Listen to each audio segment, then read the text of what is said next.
The photo on my screen won't stop sliding. Another gala shot, another angle of Mia on Richard's arm.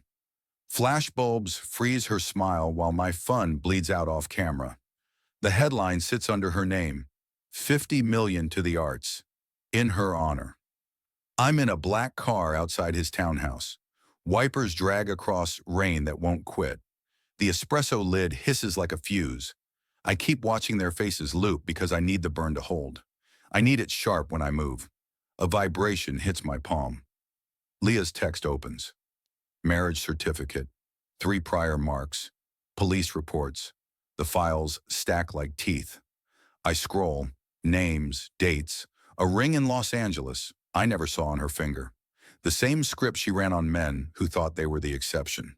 Traffic thumps my door. I breathe once. The cufflinks in my pocket feel heavy. The page 6 clipping cuts the edge of my thumb.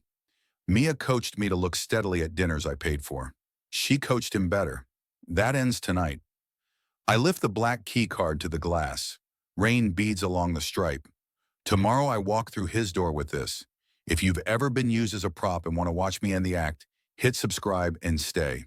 Per C's plates were thin enough to sing when the stemware touched them. I learned that in the first week. I also learned how cufflinks make their own mirror in a wine glass, a tiny silver moon pulling at my face every time I raised a sip. I kept the page 6 clipping folded behind my Amex. The ink was worn smooth by the heat of my pocket.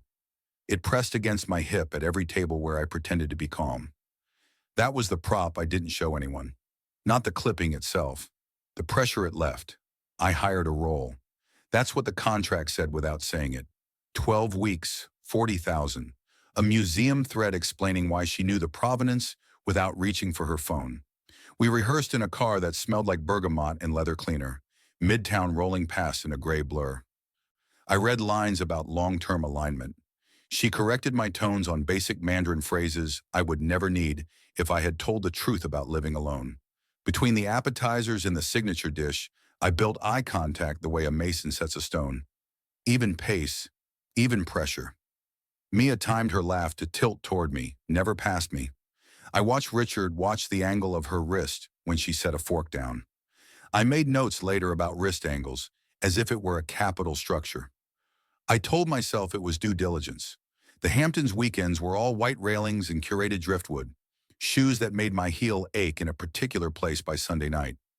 I placed my black key card on the marble credenza by the door every time, like it belonged, though it was mine from an old site visit, not this house.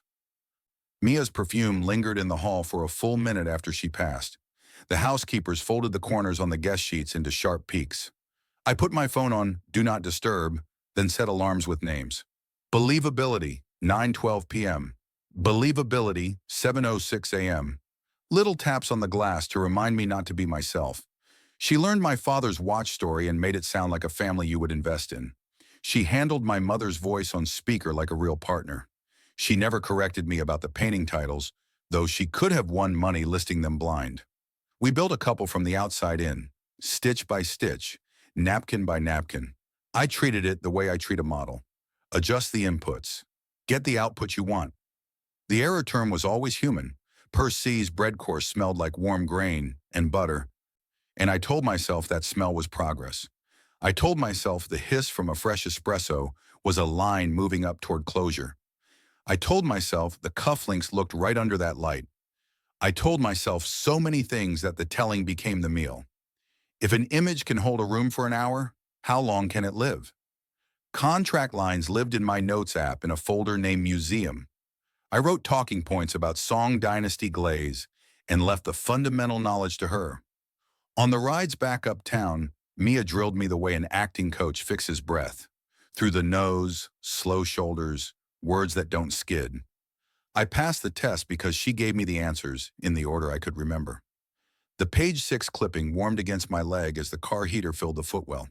I could feel the crease even through the fabric.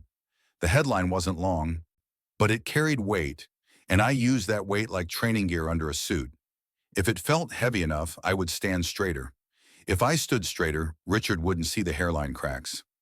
I built us a backstory, mapping weekends to donor lists and museum calendars. A terrace photo here, a hand on a chair back there. Nothing you could convict on. Everything you could believe if belief made you feel safe. The rain on Persay's windows turned the city into soft streaks, and I watched our reflection long enough to memorize what we looked like when we were passing. The alarms named believability stopped feeling like jokes. They felt like bracing, like the brace you screw into drywall because you don't trust what's behind it. I wore that distrust under my shirt with the same care I wore the cufflinks. It matched everything I owned. The first running late lands as a harmless ping, 10 minutes, then 15. I sit in the lobby of the Whittemore, watching a mantel clock blink green across polished brass. The espresso I shouldn't drink this late breathes through its lid. I scroll our shared calendar and pretend this is weather, not a pattern. She arrives with apologies arranged like flowers. Her cheeks are bright from the cold. There's a faint coffee smell that isn't mine. The second time she texts from 2 blocks away. The third time, she doesn't offer a distance. She writes, "Chemistry, trust me." The word hangs on my screen like bait. I pocket the phone and feel the page 6 crease like a thin blade against my thigh. I ask for specifics without using the word specifics. She gives me coffee, and he likes people who read, and you hate small talk. I don't. It isn't a confession. It's a weather report delivered from a different city. That week, the private talk tilts. Richard stops asking about my term sheet and starts asking what I think about the last pages of Middlemarch. I say what I can say about endings that braid people together or cut them loose. I look at Mia. She watches my mouth the way a teacher watches a child read past a hard word. Later in the car, she mentions Song Dynasty glaze and says the word rue like it's soft fabric. I repeat it. In the window, I can see that my mouth shape is wrong. I find a receipt in my coat pocket with a tiny sketch on the back, 2 lines in a circle, a potter's outline Mia drew to explain why the base of a bowl matters. I don't remember her putting the receipt there. I do remember Richard's eyes following the way her hand curved in the air when she said kiln.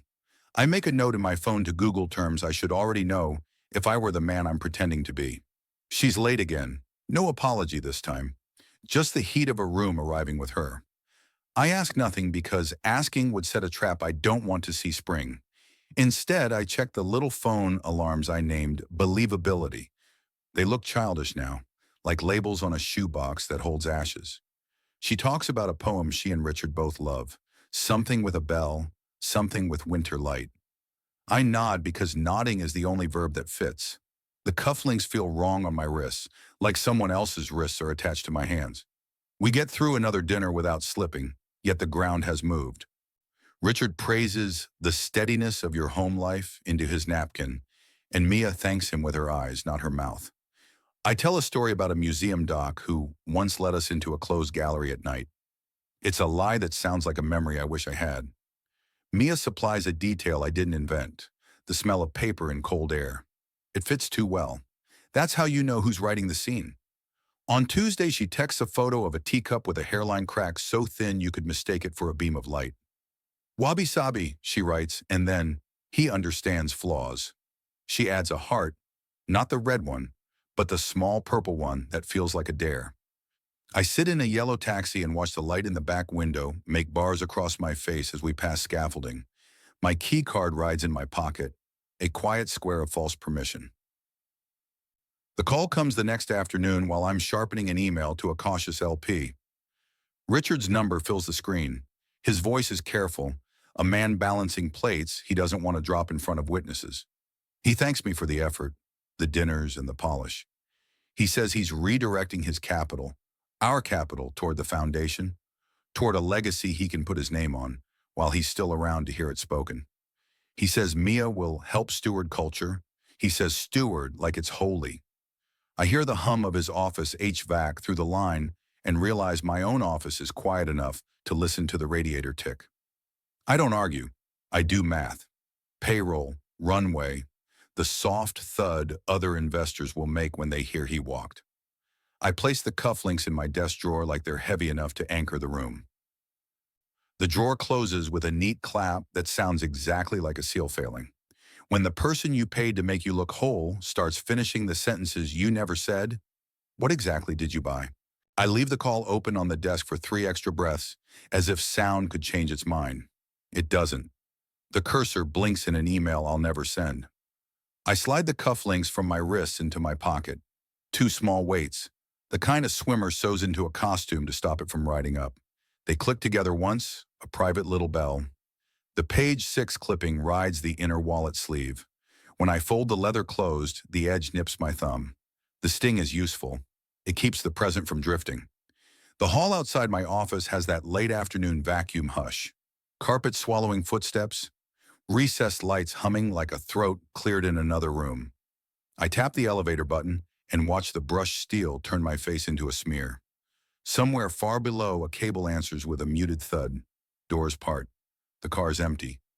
The way a confession booth is empty before you speak. I step in and face the numbers. 12 floors down. I don't touch the rail. The cold of the day slips under my jacket. The espresso I carried up hours ago is still on the credenza in my mind, cooling in real time no matter where I go. Doors close. For 1 second, I see myself reflected 4 times in the panels, like a man auditioning for a life he didn't get. Descent is slow, the slow that makes you aware of gravity in your molars. I hold the wallet against my palm and feel the key card under the leather, a thin rectangle from an old diligence visit to Richard's townhouse. It has a weight only because I've assigned it one. The black strip is worn from years of riding, along with money that moved when I asked it to. It's an artifact of a time I thought access was the same thing as belonging. Floor 10 drifts past with a soft electronic ping. I watch the floor numbers roll like an abacus someone is too tired to add. In the fluorescent half-light, dust hangs like distant weather. I imagine Mia's hand resting on the rail, the way she rested it on chairbacks at dinners, that easy claim on space I paid for and never owned. The cufflinks in my pocket knock together again, a tap-tap like a patient person at a closed door. By floor 8, I can smell rain in the concrete, the way old buildings tuck weather into their bones.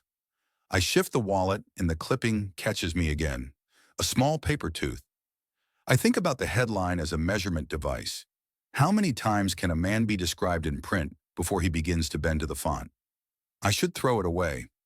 Instead, I keep it, because shame is a kind of compass if you don't let it steer. The car stops at 7. Doors open onto an empty corridor, lights buzzing, exit sign bleeding green into the air. No one enters. Doors close. The elevator resumes its soft fall. Somewhere above me, a phone dings with someone else's small victory. Somewhere below, the lobby air conditioners exhale. I take the key card out and balance it across my fingers. The black surface reflects a thin strip of ceiling light like a scar. It's not a passport. It's a reminder that I asked a house to love me back. The espresso I abandoned hovers behind my teeth, stale bitterness, a flat heat. I tell myself I'll drink a fresh one and not think of it as a symbol. I lie to myself, but in a clean, helpful way. Floor 4. The doors open on a courier in a wet nylon jacket. He glances at me and then at the floor numbers like he's measuring the worth of being here. He stays put. Doors close. The elevator coughs gently and continues. I feel the cufflinks through the fabric of my pocket. A rounded edge, a cross-hatched surface, a costume detail from a role that doesn't fit anymore. The lobby arrives with a chime that reminds me of the per se service bell, a neat circle of sound that promises something plated and complete. Glass walls show the city in vertical veins of water. Taxis blur into yellow bands. I move toward the revolving door and step into the slow spin, letting the building push me out as if I've been exhaled. The rain is colder than it looks. It tattoos my suit jacket in dark freckles. I pull the espresso from my bag and sip out of habit. It's gone to ash. I drop it in the bin and keep walking. Key card in my palm like a coin I've decided to spend only once. If a door has always opened when you flash the right strip of plastic, what do you stand for when it doesn't? Leah's office smells like dry paper and old carpet glue. No city noise, just the low whir of a fan that never takes a breath. She hits record on a squat black device and asks for dates the way a lab tech asked for vials. I give her everything. Dinners logged by timestamp. The wire confirmations are in my inbox. The Hampton weekends are based on weather and tide charts because that is how the housekeeper schedules laundry. I hand her the per se receipts with tiny notes in the margins. Wrist angle. Laugh tilt, smile timing. She nods without praise. She writes without looking up. On the table, she lays out 3 legal pads. One for money, one for movement, one for the mouth. Mouth means diction. The words Mia favors when she is performing warmth. The words she favors when she is in control. Leah asks how Mia says sorry. I show her the text. 10 versions of sadness that all feel like fog. Leah circles 3. These only appear when she is moving someone from a plan to a promise. We log the weekends by departure minute. My black car pickup history keeps perfect time. Leah underlines a cluster where Mia insisted on separate cars for optics. She flags a pattern that looks harmless until it repeats. Coffee shops Mia selects near Richard's route from the office to the club. Open tables at hours when the security detail is thin. She has me read Mia's last 3 voicemails aloud while Leah watches my mouth like she can weigh a word by how it leaves my teeth. The number on the whiteboard says $300,000. She draws a neat box around it and never reacts to the zeros. The zeros do not impress her. Patterns do.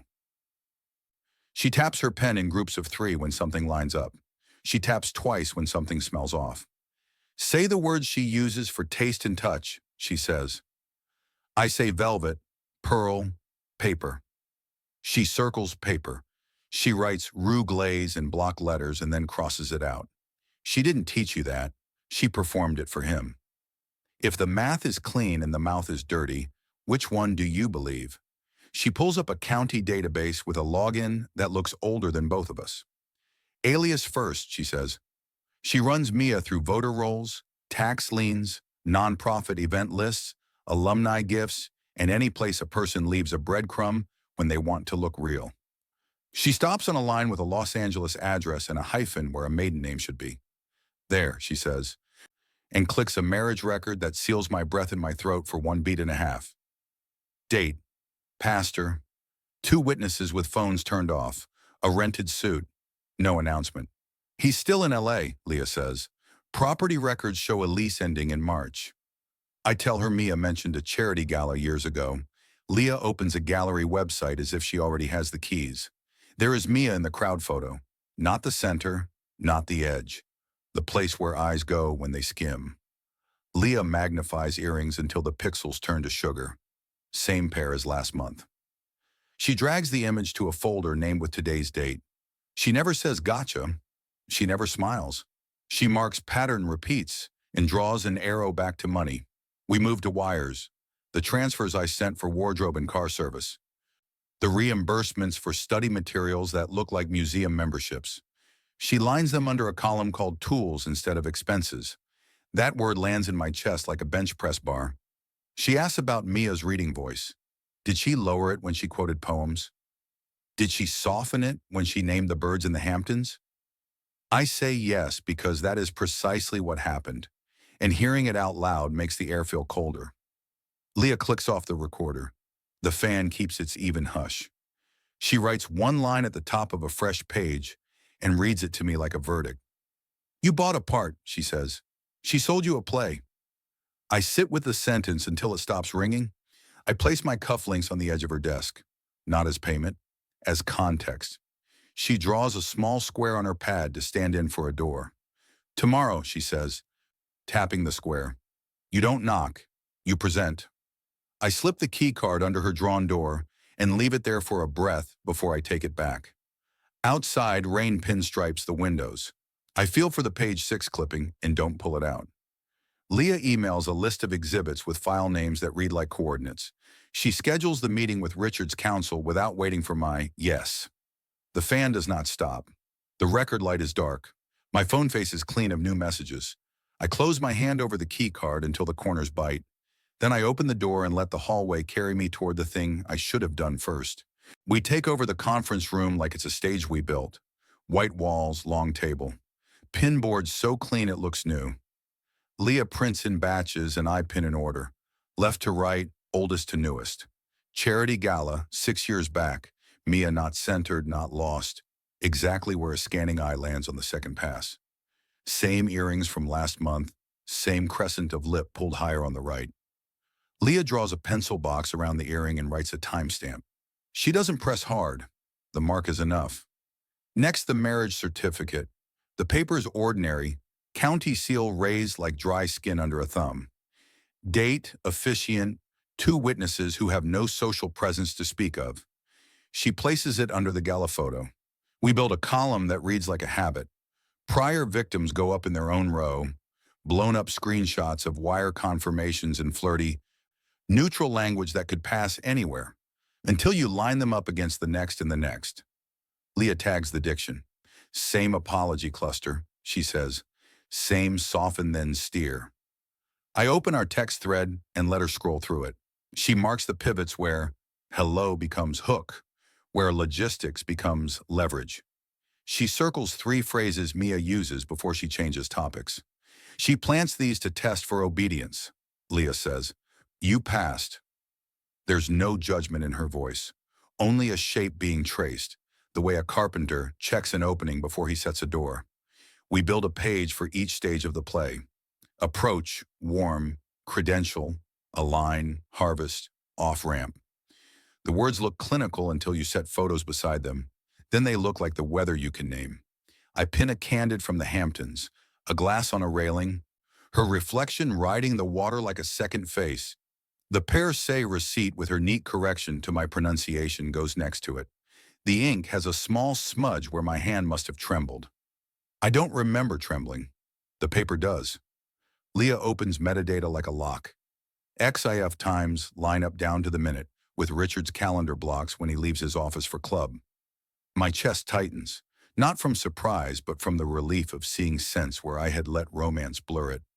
We add a strip for money, my wires for reimbursement, her transfers to a card in a name I didn't know until today. Leah draws arrows that travel from room to room. The board becomes a street map of a city I walk blind. I set my cufflinks on the center folder. The weight is small, but it makes the stack behave. I press them down with 2 fingers. The metal is calm and steady. Leah reads my face the way she reads a ledger. "Say it," she tells me. "I do. We go clean. Paper first, then room." She nods once and writes it at the top of the memo like a mission. Clean means no theater, no raised voice, just documents, just dates. Just a key card and a door that opens, because it's time for it to open. We rehearse the order the way I used to rehearse her cover story. Gala, marriage, prior victims, language match, money path, counsel letter. Then they ask, halt, review, rectify. I practice silence after each page. Silence is the most challenging part because I have trained my life to fill rooms. Leah times the gaps with her phone like a coach training a sprinter to breathe on the turn. "Let the paper land," she says. "Don't cushion it." I nod. She takes the key card and wipes it with a cloth so the stripe won't fail in wet weather. It gleams like a small blade. On the last panel, we pin 2 things side by side. On the left, a press shot of Richard's hand on Mia's back at the foundation podium. On the right, a still frame from the LA courthouse hallway where her husband signs for a delivery. His wedding band is visible as he adjusts his sleeve. 2 hands, 2 rooms, 1 script. Nothing libelous, nothing loud, just true. The ceiling fan moves enough air to keep the papers breathing. I pack the folders into a flat case. The cufflinks go on top. I slide the page 6 clipping under the stack, edge outward, a reminder of what happens when you let the room define you. Rain ticks at the window. The city looks rinsed and tired. "Paper first," I say again, to feel it in my mouth. Then room. When proof can walk into a room before you, why lead with your mouth? Leah writes like she's wiring a building. Headings first. Timeline, exhibits, prior incidents. Dates land in a vertical spine you could hang a case on. She numbers every page, then numbers the attachments to match the page where they're named. No adjectives, just nouns that point. Gala, marriage record, wire receipts, voicemails. We choose still frames where posture says more than mouse ever did. She stamps each image with a tiny corner tag so nothing can be rearranged without leaving fingerprints. I book the glass-walled huddle room and aim the lights at the table. The scanner blinks a patient green. The rollers take each sheet in like a breath. Leah watches for jams, then checks the PDFs for artifact lines. She redacts addresses that don't matter, leaves dates that do. A short cover note comes last. requesting a confidential review in a meeting within 24 hours. My name is at the bottom. Her firm copied. We don't ask for faith. We ask for time on the calendar in a room with a door that shuts. Next, the LP note. I open a fresh draft and fight the urge to make it pretty. This has to be bone and cartilage, nothing soft. Subject line, update on anchor participation and ongoing diligence. First line, our anchor has withdrawn, citing conflicts. Our diligence continues. No names, no color. A single paragraph on runway and current positions. 2 bullet points on what remains unchanged. Custodians, auditors, and cash controls. 1 line on next steps. Meeting slots attached. I attach a 1-page fact sheet. No forward talk, only where money sits and where it hasn't moved. Leah reads over my shoulder and deletes 4 words I don't need. She replaces a comma with a period. Shorter lands harder, she says. I hit send to the second circle. Institutions that watch the anchor and decide how scared to be. The dispatch leaves the outbox with a soft whoosh that sounds wrong for what it carries. I sit still and let the silence between send and response work like a clamp. When the cleanest line you can write is 5 sentences long, do you trust the space you left more than the words you kept? The ripple is quick and quiet. One LP replies with a single word. Received. Another asks for a slot tomorrow before noon. A third pauses a redemption and requests the last 3 capital account statements for comfort. None of them mentions Mia. None of them mentions the foundation. They speak in the language of ledgers. Good, ledgers can be answered. I forward Leah the replies without commentary. She tags them stability on her board and underlines the timestamps. We package the brief for Richard's counsel. The file tree is clean enough to read at a glance. 1. Timeline.pdf. 2. Exhibits.zip. 3. Prior reports. PDF. 4. Request meeting. .eml. Leah prints the transmittal on letterhead that appears to cut paper on contact. I sign in blue ink because it shows up on scans. We run the email through a read receipt that only confirms delivery, not that the recipient has read it. We don't beg for attention. We force a log entry that says it arrived. I call the banker who has seen 3 cycles and 2 panics. He picks up on the second ring and says nothing for the first 3 beats, which is how older adults in this business say they're listening. I state facts in the order the board demands. Anchor out, review scheduled, controls in place, meeting set. He exhales through his nose, which is how he says, do not add spice. He ends with, send me the pack. I do. He replies with a time. The number sits in my call log like a hand on my shoulder that won't squeeze or lift. Just anchor. Leah prints 2 sets of the brief and binds them in black. No title on the cover.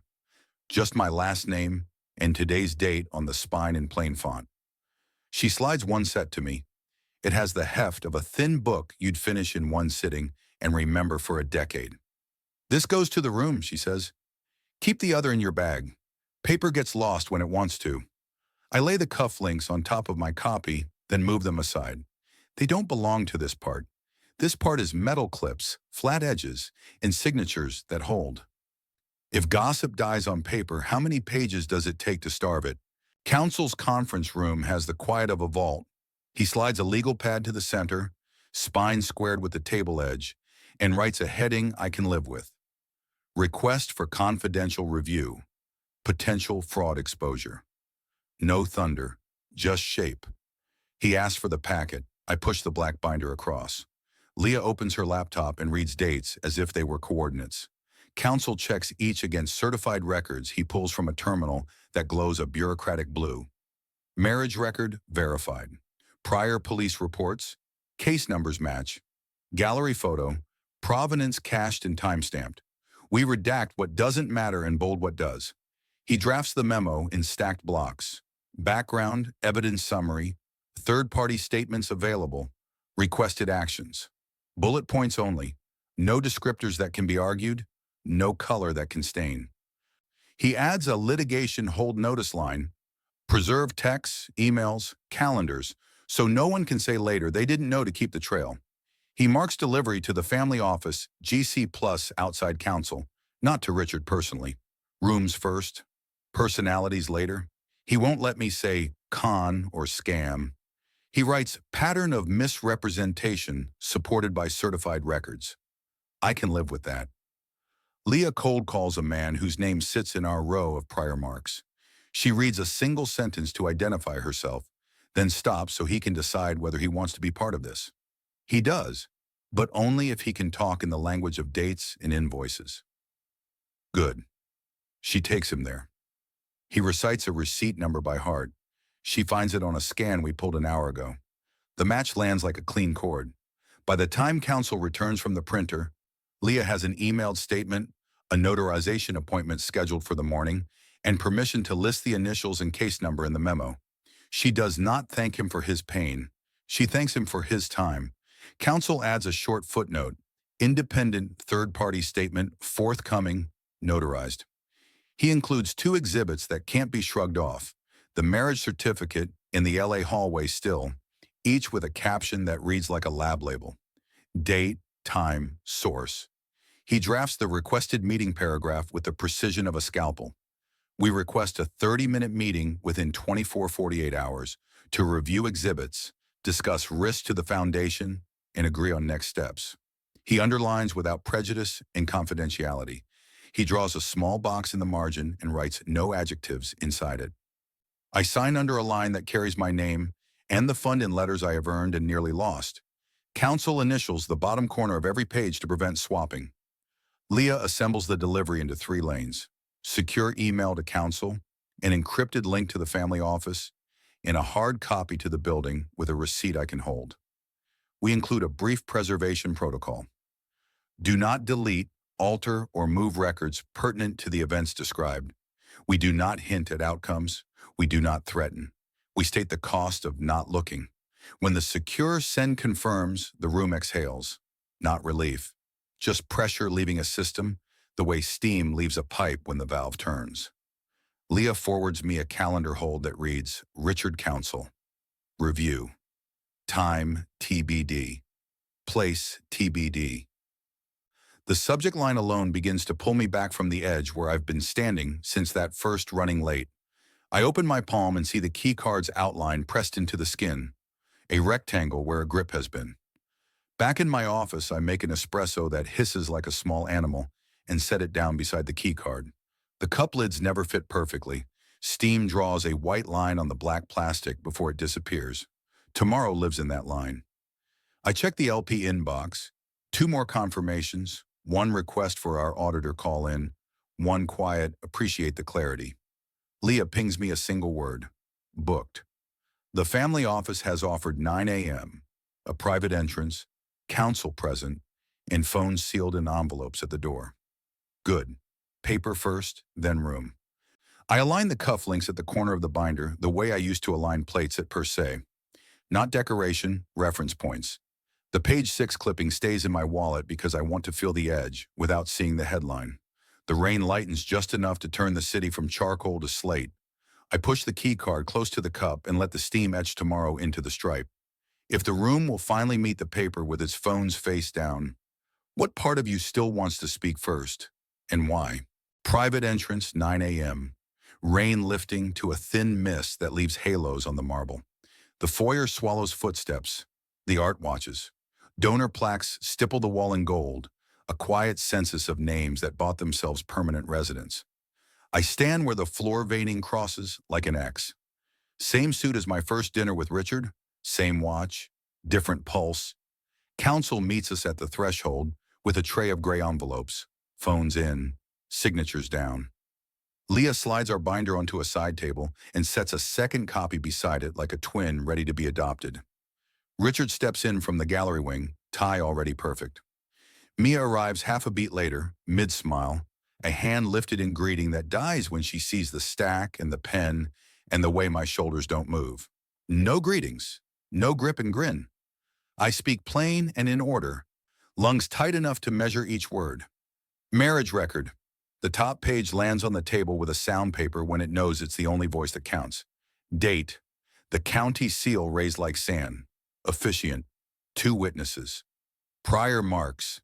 Leah fans the exhibits. Receipts, emails, the softened stories that repeat like a fingerprint. Alias, driver's license scan, the LA lease. She stays very still. Stillness is one of her best tricks. It worked when I wanted it to. It does nothing now. Richard's counsel flips pages slowly, fingers on the corners, not the ink. He doesn't look at me. His eyes travel from caption to stamp to signature with the attention of a man counting sutures before closing a wound. Richard tries to hold the room by standing taller. The room declines. It listens to paper. I keep the rhythm Leah drilled. Page count, silence. I don't narrate. I don't explain. I let the captions say what mouths will only mess up. The Hamptons reflection, the gala earrings. The LA hallway is still, wedding band catching fluorescent light as a sleeve is pushed back to sign for a package. I look at the band, then at the cufflinks I almost wore and didn't. Choices, objects, doors. Mia chooses her register, warm concern. Nicholas, she says, and leaves the second word unsaid because the second word gives away ownership. I don't answer, and the not answer is the first time in weeks that feels like control. Leah's finger touches the memo's line about preservation, texts, emails, calendars. Counsel's pen halts there. His pause is not theatrical, it is operational. Mirror time. I tilt my wrist to check the watch the way I did at our first investor dinner. Same angle, same second hand ticking over the face. Back then, that movement was a tell. I was measuring how long charm had to hold. Now it is a metronome. Paper lands, second hand moves. The room adjusts to gravity. Richard clears his throat with the same polite scrape he used before he told me he preferred steady home lives. He reaches for a page and stops, hand floating over the proof that steadiness can be faked by someone who knows where to place a teacup and when to be late. Leah slides the one-page requested actions to the top. 30 minutes. Review. Halt. Rectify. The verbs stand up on their own legs. Richard's counsel nods once. Micro movement, but it carries the weight of a calendar clearing. He leans toward me, not for the room to hear. We received a tip weeks ago, he says, voice flat. Richard was told. He, a fractional glance, preferred the story. He adds quieter. Felt good. A small click behind my breastbone. No surprise. Confirmation. The second twist folds into place without a ripple. The man who needed a tableau chose one over a ledger, and that choice cost me payroll, sleep, and the part of pride that keeps your jaw from clenching at night. I look at Mia. She doesn't flinch. She was always comfortable in curated air. I pick up the cufflinks from my pocket and place them on the binder. Two quiet weights anchoring the present to the past. Paper first, I say to the table, to the art, to the man who says the word legacy into microphones. Then room. Counsel organizes the exhibits in a manner that implies acceptance. A junior appears with a legal-sized envelope, the kind you keep when you don't want to be accused later of losing the thing that broke your day. The envelope swallows the marriage certificate, the prior marks, the alias lines. Phones remain sealed. The door stays shut. Outside, the mist goes from gray to almost nothing, the kind of weather that leaves streets clean and eyes stung. When a room finally listens to paper over charm, do you forgive the story you needed, or the part of you that believed it? Back in my office, the rain has turned to light. Tiny needles of water lit up by the window's edge like static. I remake the espresso and let the hiss run out fully this time. No symbols, just heat. I set the cup down on a clean square of desk and breathe through the first mouthful until it stops tasting like the morning it went wrong and starts tasting like now. Emails begin to land with the soft thud of mail through a slot. Received, confirmed. 2 LPs lock meetings for tomorrow. One requests the auditor dial in, and the last quarter statement's on hand. Another writes 3 words I didn't know I needed. Appreciate the transparency. No emojis. No theater. The subject lines look like rails, and I step onto them. Leah forwards a note from Richard's office. Private follow-up requested. Foundation disbursements on hold pending review. The line is so plain it almost hides its meaning. I open the drawer where the page 6 clipping has been living like a splinter. The headline looks smaller than it did when I first folded it. I don't read it. I feed the strip to the shredder and listen until the teeth stop. That sound is not revenge, it's housekeeping. I set the cufflinks on the desk in a bit of a V, like bird tracks, going forward, not back. The key card goes into a shallow drawer with spare pens and a single blank envelope. Not a trophy, not a threat. A tool I didn't need to use because paper walked into the room first. Leah texts a single period. Our shorthand for "we're good." I picture her, fan still turning, the board still pinned in order, the binder resting where we left a space for it. The office hums evens out, the radiator ticks once, like a metronome cutting a take. I tilt my chair just enough to see rain draw fine lines down the glass. And for the first time in weeks, the lines don't blur the city, they frame it. When the noise drains and the room holds steady, what do you keep that isn't a weapon? I slide the binder into my bag, leave the cufflinks on the desk, and set the espresso where my hand will find it without looking. I'm not owed anything, but I've earned the next call, and that's enough to work with. If you've ever been used as a prop and then chose proof over pride, subscribe and tell me the moment you drew your line.